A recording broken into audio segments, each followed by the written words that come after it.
Donc mon rôle à la table du comté, c'est de faire des accords mets et vins sur les plats des chefs qui ont été sélectionnés pour faire les différents dîners déjeuners. Donc j'ai essayé un maximum de me concentrer sur la région autour de Bordeaux, vu que on aime la localité, donc on essaie de travailler vraiment avec des produits du coin. Et il y a Adrien du coup qui est un peu mon aide qui va faire le service et je le briefais hier sur les différents cépages, dans les différents vins, d'où ça venait, comment c'était produit et puis l'effet millésime aussi qui est assez important.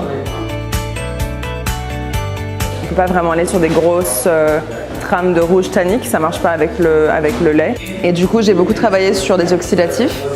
Donc c'est des vins de voile, donc des vins qui sont sous un voile de levure comme dans le Jurassien. Et ça marche très très bien avec le comté. Ça c'est ce qu'on apprend à l'école de sommellerie avant toute chose sur les vins jaunes. C'est vin jaune plus comté égale l'accord parfait. Encore une fois, ça dépend si c'est du comté fruité ou du comté un peu plus maturé. Peut-être qu'il faut jouer sur des vins qui sont un peu plus âgés, donc des vins plus vieux, sur des comtés qui sont plus évolués versus un petit Sauvignon blanc un peu plus frais sur du comté plus léger, plus fruité, plus jeune. On a deux vins qui ont le même âge, mais qui sont faits bien sûr avec différents cépages, différentes régions.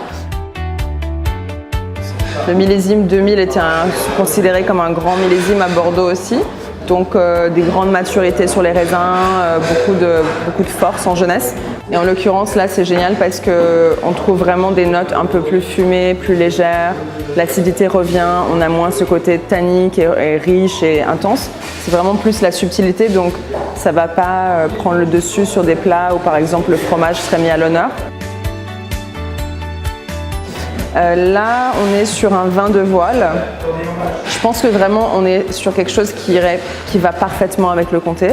Le fait que ce soit de la région, c'est aussi un plus. C'est des vins qui ne sont pas très connus, en fait, je pense, par le grand public, mais qui devraient gagner en popularité parce que même sur le fromage, sur le fromage seul, ça passe très très bien.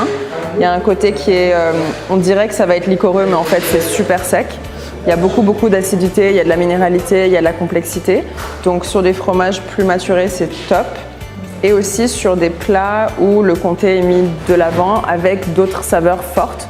Ça tient vraiment la route aussi parce qu'il y a justement une concentration, comme dans les vins de voile faits dans le Jura ou dans la région du Xérès. Ça passe super bien, je le mettrais sur tout si je pouvais, mais bon, il faut bien faire un choix. Quand j'ai commencé dans le vin, comme beaucoup de gens, j'adorais les vins qui avaient une odeur un peu de noisette, un peu de richesse. Et je pense que c'est aussi pour ça que j'aime beaucoup le comté. Après, je suis partie sur des trucs plus acidulés, plus tendus, mais ça reste quand même dans mes fromages préférés quand c'est super bien fait et de façon artisanale, découvrir des comtés qui sont affinés longtemps.